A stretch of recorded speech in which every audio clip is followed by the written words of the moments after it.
மூணாவது விஷயம் எல்லாம் சொல்லி காட்டுறான். வலஹமுல் ஹின்சீர், இதே வசனத்தில் எல்லாமே இந்த 4 வசனத்தில் தான்.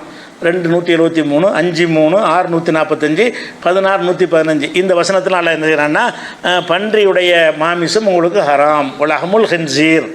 இந்த 4 வசனத்தில் இந்த வாசகம் இருக்குது. உங்களுக்கு ஹராமாக்கப்பட்டிருக்கிறது, பன்றியுடைய இறைச்சி ஹராமாக்கப்பட்டிருக்கிறது அப்படின்னு அந்த வசனம் இருக்குது. அப்போ மூணாவது பன்றி, ஒரு பொருளுடைய பெயரை சொல்லி அல்லாஹ் தடுத்திருக்கிறான் என்று சொன்னால் பன்றியை தான் தடுத்திருக்கிறான். விளங்குதா? நாயை கூட பேரை சொல்லி குரானில் என்ன செய்யலை, தடுக்கப்படலை. தடுக்கப்பட்டு பேரை சொல்லி ஹராமாக்குனது என்றால் பன்றி மட்டும்தான்.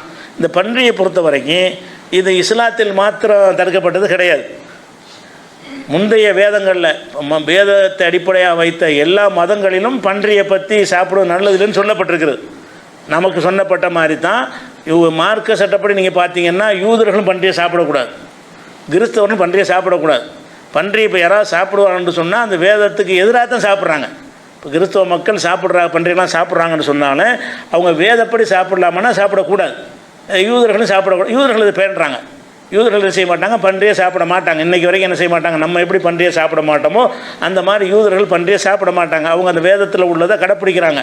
ஆனால் இவங்களும் ஏற்றிருக்கக்கூடிய, கிறிஸ்தவர்களும் ஏற்றிருக்கக்கூடிய வேதத்தில் தான் அந்த விஷயம் இருக்குது.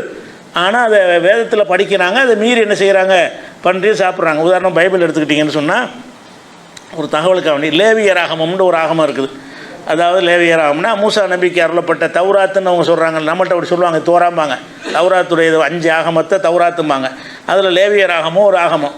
அதில் என்ன வருதுன்னா 7வது 8வது வசனத்தில் வருகிறது, பன்றியின் குழம்பு, பன்றியுடைய குழம்புன்னா அந்த காலில் உள்ள குழம்பு இருக்கும்ல, அது விரிகுழம்பும் 2ஆக பிளந்ததும். அவங்க பைபிள் சட்ட பிரகாரம் அந்த கால் குழம்பு 2ஆக பிரிக்கப்பட்டிருக்கும். சில குழம்புகள் ரவுண்டாக முழுசாக இருக்கும், சில பிராணிகளுடைய குழம்புகள் ரெட்டையாக அறுக்கப்பட்ட மாதிரி இருக்கும். இப்படி இருக்கும் கால் குழம்பு. ஆட்டுக்கெல்லாம் எடுத்திங்கன்னா 2ஆக பிளக்கப்பட்ட மாதிரி இருக்கும். குதிரைக்கெல்லாம் எடுத்திங்கன்னா ஒரே இதாக தான் இருக்குது, ரவுண்டாக இருக்குது அந்த பாதம். அந்த பாதங்கள் எதுக்கு 2ஆக பிளக்கப்பட்டிருக்கிறதோ அதை சாப்பிடலாம், 2ஆக பிளக்கப்பட்டாட்டி சாப்பிடக்கூடாதுன்னு பைபிளில் இருக்குது. அதில் அந்த பன்றி 2ஆக பிளக்கப்பட்டு இருந்தாலும் அது பிரத்யேகமாக தடையினால் வருது. எப்படி வருது, பன்றியுடைய குழம்பு விரிகுழம்பும்னா அந்த 2ஆக பிரிக்கிறது தான். 2ஆக பிரிந்ததுமாக இருந்தும் அது அசை போடாது, அது உங்களுக்கு அசுத்தமாக இருக்கும். லேவியர் ஆகமத்தில் பைபிளில் வருது, அசுத்தமாக இருக்கும். இவைகளின் மாமிசத்தை புசிக்கவும் இவைகளின் உடல்களை தொடவும் வேண்டாம், இவைகள் உங்களுக்கு தீட்டாக இருக்க கிடையாது, தொடக்கூட கூடாதுன்னு இருக்குது. பைபிள் என்ன இருக்கிறது, நீங்கள் பன்றியுடைய மாமிசத்தை சாப்பிடவும் கூடாது, பன்றியை தொடவும் கூடாது அப்படின்னு இருக்குது. ஆனால் எல்லா கிறிஸ்தவரும் என்ன செய்கிறாங்க, பன்றியை உணவாக கொள்வதை கொள்கையாக வச்சுருக்கிறாங்க. அவங்க மதப்படி செய்யக்கூடாது. லேவியர் ஆகமத்தில் அப்படி இருக்குது. அதே மாதிரி உபாகமம், அது உபாகமும் அந்த தோராவில் 5 ஆகமத்தில் அது ஒரு ஆகமம் தான், தௌராத்துங்கிறாங்கல்ல, அதில் உள்ளதாக சொல்லப்பட்டிருக்கிறது. பன்றியும் புசிக்கத்தகாது. அதாவது உபாகமத்தில் 14வது அதிகாரத்தில் 8வது வசனத்தில் வருகிறது, பன்றியும் புசிக்கத்தகாது, அது விரிகுழம்புள்ளதாக இருந்தும் அசை போடாது இருக்கும், அது உங்களுக்கு அசுத்தமாக இருப்பதாக, இவைகளின் மாமிசத்தை புசியாமலும் இவைகளின் உடலை தொடாமலும் இருப்பீர்களாக. அப்போ அந்த உபாகமத்திலையும் சொல்லப்பட்டிருக்கு, பன்றியை சாப்பிடவே கூடாது, அந்த கால் விரி குழம்பு இருந்தால் கூட இதுக்கு மட்டும் தனி சட்டம், இதை நீங்கள் சாப்பிடவே கூடாது அப்படின்னு சொல்லிட்டு அதில் சொல்லப்பட்டிருக்கு, உபாகமத்தில் வருகிறது ஹராம்னு சொல்லி. அதே மாதிரி ஏசாயா, அது ஏசாயாவில் என்ன வருதுன்னு கேட்டால், ஏசாயாவில் 65வது அதிகாரத்தில் 3, 4, 5 இந்த வசனங்களை பாருங்கள், என்ன சொல்லுதுன்னு பாருங்கள். அந்த ஜனங்கள் என் சந்நிதியிலே நித்தம் எனக்கு கோபம் உண்டாக்கி தோட்டங்களிலே பலியிட்டு செங்கற்களின் மேல் தூபம் காட்டி பிரேத குழிகள் அண்டையில், பிரேத குழின்னா அடக்கஸ்தலம், உட்கார்ந்து பாழான ஸ்தலங்களில் ராத்தங்கி பன்றி இறைச்சி தின்று தங்கள் பாத்திரங்களில் அருவருப்பானவைகளின் ஆணம்னா குழம்பு, ஆணத்தை வைத்திருந்து நீ உன் மட்டில் என் சமீபத்தில் வராதே, உன்னை பார்க்கிலும் நான் பரிசுத்தன் என்று சொல்கிறார்கள். இவர்களின் கோபத்தால் ஆகிய புகையும் நாள் முழுவதும் எரிய அக்னியாக இருப்பார்கள். சில பேர் என்ன செய்கிறாங்கன்னு கேட்டால், இப்போ இறைவனுக்காக தவம் செய்கிறோன்னு தங்கி பன்றியை தின்னுட்டு அந்த ஆணத்தையும் குடிச்சிட்டு என்ன செய்கிறாங்க, நாங்கள் பரிசுத்தவான்கள் சொல்லி கொண்டிருக்கிறாங்க, நீ கிட்ட கூட வராத அப்படின்னு சொல்லி என்ன செய்கிறான், அந்த பைபிளில் கர்த்தரை எச்சரித்தார் என்று வருகிறது. அப்போ இந்த 3 இடத்துல வந்துருச்சா. 4வது இடத்துல பைபிளில் வருகிறது, ஏசாயாவில் 66:17 வருகிறது, தங்களை தாங்களே பரிசுத்தப்படுத்தி கொள்கிறவர்களும் தோப்புகளின் நடுவில் தங்களை தாங்களே ஒருவர் பின் ஒருவராய் சுத்திகரித்து கொள்கிறவர்களும் பன்றி இறைச்சியையும் அருவருப்பானதையும் எலியையும் சாப்பிடுவர்களும் ஏகமாய் சங்கரிக்கப்படுவார்கள் என்று கர்த்தர் சொல்லுகிறார். அப்போ எலி பன்றியெல்லாம் நீங்கள் சாப்பிட்டீங்கன்னா சங்காரம் பண்ணிடுவேன், தொலைச்சி போடுவேன்னு கர்த்தர் சொல்கிறாராம் என்று எச்சரிக்கிறார்னு பைபிளில் வருகிறது. ஆனால் வந்தாலும் இதை அப்படி யூதர்கள் கடைப்பிடிக்கிறாங்க. பைபிளில் வர்றதை இது பைபிள் இந்த வேத ஆகமங்கள் கிறிஸ்தவர்களுக்கும் வேதம், யூதர்களுக்கும் வேதம், 2 பேரும் ஒப்புக்கொள்ளக்கூடிய வேதங்கள்ல உள்ளது இது. அதில் யூதர்கள் மாத்திரம் என்ன செய்கிறான்னா இதை வாழ்க்கையில் கடைப்பிடிக்கிறான். அவன் சாப்பிட மாட்டான், பன்றியை சாப்பிட மாட்டான். கிறிஸ்தவர் என்ன செய்கிறாங்கன்னு கேட்டால் பன்றியை சாப்பிட சொல்லி எந்த ஒரு பர்மிஷனும் பைபிளில் கிடையாது, தடை தான் இருக்கிறது. ஆனால் என்ன செய்கிறாங்கன்னா அவன் அந்த பைபிளில் புறக்கணித்து தான் சாப்பிட்றாங்க. எதுக்கு இதை நம்ம சொல்கிறோம்னு கேட்டால், அதாவது உலகத்தில் உள்ள அதிகமான மக்கள் பின்பற்றக்கூடிய மதம் கிறிஸ்துவ மதம்னு சொல்கிறாங்க. அப்போ 2வது முஸ்லீம் இஸ்லாமிய மதம்னு சொல்கிறாங்க. அப்போ யூதர்கள் இருக்கிறாங்க. இப்படி சேர்த்திங்கன்னா உலக மக்கள் தொகையில் ஒரு முக்கால்வாசி வந்துடுது. முக்கால்வாசி மக்கள் மதிக்கக்கூடிய வேதங்கள் பூராவுமே என்ன செய்யுது, பன்றியை கெட்டதுன்னு சொல்லுது. இஸ்லாம் மட்டும் சொல்லலை, அது பன்றியில் ஏதோ விஷயம் இருக்குது. பன்றி நமக்கு ஹராமாக்கின மாதிரி அவங்களும் ஹராமாக்கியிருக்கிறான், இவங்களும் ஹராமாக்கியிருக்கிறான்ல. எல்லாருமே அது வேறு சமுதாயங்களில் கூட பன்றி சாப்பிடாமல் இருக்காங்க. வேதத்துக்கு அப்பாற்பட்ட சமுதாயங்கள் கூட பன்றியை தொட மாட்டாங்க. அந்த வேதக்காரர்கள் இல்லாத சமுதாயம் இருக்கிறாங்கல்ல, அவங்க கூட என்ன செய்வாங்கன்னா ஒரு பன்றியை தான் திட்டுவாங்க. இப்போ நான் பன்றியை திட்டுறேன், அவங்க எதுக்கு திட்டுறாங்கன்னா பன்றி ஒரு அருவருக்கத்தக்க ஒன்றாகத்தான் அவங்க என்ன செய்கிறாங்க. அவங்க இருக்கிற காரணம் என்னன்னா சாக்கடையில் உள்ளதில்லை, சாக்கடையில் புரள்றது காரணத்தினாலேயே பன்றியை அதிகமான மக்கள் வெறுக்கிறாங்க. அப்போ உலகத்தில் உள்ள அதிகமான மக்களால் இயல்பாக வெறுக்கப்படக்கூடியதாகவும் இருக்கிறது. முந்தைய வேதங்களிலும் கூட அது தடுக்கப்பட்டதாக இருக்கிறது. பன்றிங்கிறது நமக்கும் பன்றியை ஹராமாக்கிட்டாரலாம், பன்றியை சாப்பிடாதுன்னு. இந்த பன்றியை சாப்பிடாமல் இருக்கிறதுக்கு எங்கேயாவது காரணம் சொல்லியிருக்காங்கன்னா காரணம் சொல்லலை. பன்றி சாப்பிடாதீங்கன்னு மட்டும்தான் நமக்கு சொல்லப்பட்டிருக்கு. நம்ம என்ன செய்யணும், அல்லாஹ் சொல்லிட்டான்னு நம்ம தவிர்த்து கொண்டு வருகிறோம். இந்த பன்றி ஹராம் விஷயத்தில் மட்டும் முஸ்லீம்கள் 100% இருக்கிறாங்க. வழங்குதா, இஸ்லாத்தில் எதை கடைப்பிடிச்சாலும் கடைப்பிடிக்காட்டாலும் மோடி பன்றின்னு சொல்லக்கூட மாட்டாங்க. எங்கள் ஊர்லலாம் பன்றி கட்டை காலமாங்க. பன்றின்னு இப்படி சொல்லுது, வாய் குப்பிளிக்கணும், பன்றின்னு சொல்லிட்டு அல்ல பன்றின்னு சொல்கிறான். வழங்குதா, திங்கலாம் கூடாது. பன்றி ஹராம்னு சொல்லும்போது பன்றின்னு சொல்ல தானே வேண்டி இருக்குது. அந்த பன்றிங்கிற வார்த்தையே சொல்லக்கூடாதுன்னு வச்சுருக்காங்க. எங்கள் ஊரில் சொல்ல மாட்டாங்க, பன்றியை சொல்லணும்னு செய்வாங்க, கட்டை காலம்பாங்க.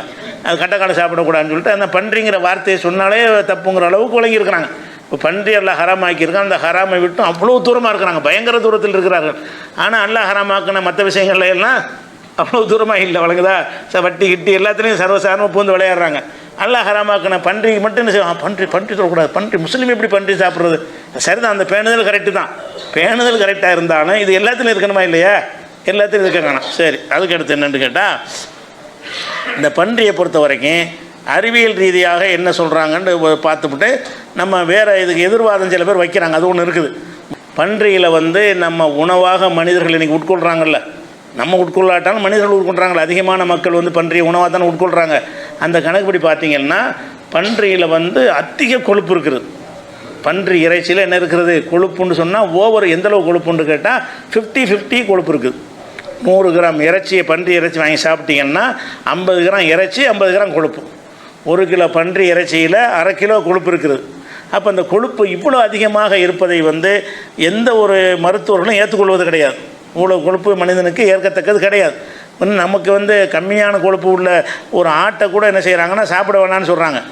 ஆட்டில் 17 கிராம் தான் கொழுப்பு இருக்குது 100 கிராமில். 17 கிராம் கொழுப்பு இருக்கும் பொழுது ஆட்டு இறைச்சி திங்காதீங்கிற டாக்டர். ஆட்டு இறைச்சியில் இருக்கிற 100 கிராமுக்கு 17 கிராம் கொழுப்பு ஆட்டு இறைச்சியில். ஆனால் அது என்ன செய்கிற டாக்டர்கள்லாம் அதை சாப்பிடாதேங்கிறாங்க. மாட்டு இறைச்சியில் 100 கிராமுக்கு 5 கிராம் தான் கொழுப்பு இருக்குது, ரொம்ப கம்மி. அதை கூட சாப்பிடாதேங்கிறாங்க. யாருக்கு? சில ஆட்களுக்கு. ஒரு 40 வயசுக்கு உட்பட்டவங்களும் எல்லாம் சாப்பிட சொல்லி போடுறாங்க.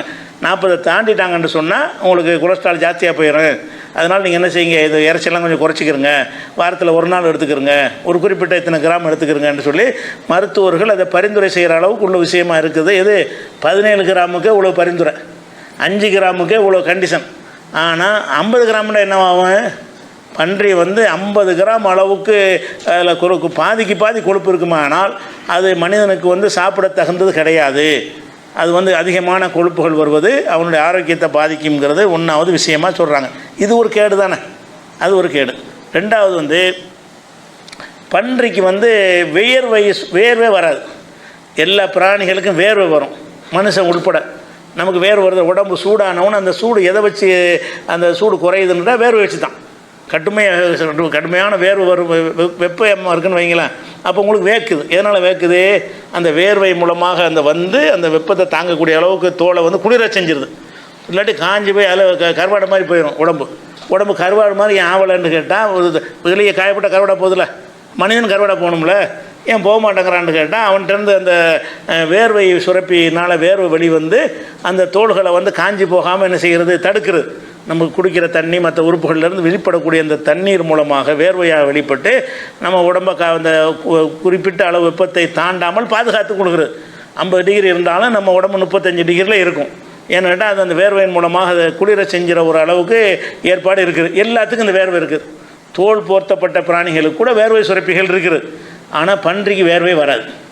பன்றிக்கு என்ன செய்ய வேர்வை வரலன்னா என்ன அர்த்தம்னு சொன்னால், அதனுடைய வெப்பம் வந்து ரொம்ப அதிக வெப்பத்தில் உள்ளதாகவே இருக்கும். அதனால தான் ஏதாவது போய் சாக்கடையில் தண்ணியில் பிறண்டுகிட்டே இருக்க காரணம் அது. இந்த பன்றி வந்து அந்த வெப்பத்தை குறைப்பதற்காகத்தான் எங்கனக்குள்ளே இருக்கோ நல்ல தண்ணியில் போய் பொருள்றது காரணம் வந்து நம்ம சாக்கடையில் பொருள்ற காரணம், சாக்கடையில் தான் நீங்கள் பொருளை விடுவீங்க. நல்ல தண்ணிலையும் பொருள் அது நல்ல தண்ணி விரட்டி விட்ருவீங்க. அப்போ சாக்கடையில் ஒன்றும் சொல்ல மாட்டான்னு சாக்கடையில் என்ன செய்ய விழுந்துக்கிறது, விழுங்குதா? அது நீங்கள் நல்ல தண்ணியை குளத்தில் நீங்கள் தடுக்காமல் இருந்தீங்கன்னா அதுவே விழுந்துக்கணும். அதுக்கு என்ன செய்யணும், எப்போவும் தண்ணியிலே இருக்கணும்.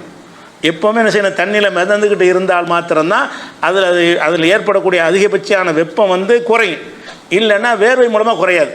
எல்லா பிராணிகளுக்கும் வேர்வை மூலமாக வெப்பம் குறைகிறது, பன்றிக்கு வேர்வை மூலமாக வெப்பம் குறையாது, வேர்வை சிறப்பு இல்லைங்கிறாங்க. அது ஒரு விஷயத்த இருக்குது. அதே மாதிரி வந்து 29 டிகிரிக்கு மேலே வந்து பன்றிக்கு வெப்பத்தை தாங்க முடியாது. நம்ம 40 டிகிரியும் தாங்கிக்கிறோம்ல, 40-50 டிகிரி வரைக்கும் கூட இப்போ தாங்கிக்கிறாங்க. இப்போ பழைய 50 டிகிரிலாம் வந்துருச்சு. இப்போ சில நாடுகளில் 50 டிகிரி அளவு கூட நம்ம வெப்பத்தை தாங்கிக்கிறோம். 29க்கு மேலே அது தாக்கு பிடிக்காது. அதுக்கு 29 வெப்பம் வந்துருச்சுன்னா உடனே என்ன செஞ்சிடறேன், சாக்கடையில் ஏதாவது தண்ணியில் விழுந்துடும். அப்படி அதனால ஒரு கெடுதி வருதுன்னு சொல்கிறாங்க. அது வேர்வை சுரப்பு இல்லாது. அது வந்து என்ன செய்யுதுன்னு கேட்டால், அதாவது ஒரு ஆய்வு செஞ்சாங்க. இப்போ இதயத்தில் வீக்கம் ஏற்படக்கூடிய, இதயம் வீங்குவதுன்னு ஒரு வியாதி. இதயத்தில் ஹார்ட் அட்டாக் மேலே பல மாதிரி பிரச்சனைகள் இருந்தாலும் இருக்கிற சைஸை விட இதயம் கொஞ்சம் பெருசாகி போயிடுறது, வீங்கி. இதயம் வீக்கம் ஏற்பட்டுச்சுன்னா என்னவாயிரும்னு கேட்டால், அது வந்து ஃபங்க்ஷனுக்கு சிரமமாக இருக்கும். அந்த கேப் இருந்ததுன்னா நல்லா ஃபங்க்ஷன் ஆகும் இதயம்.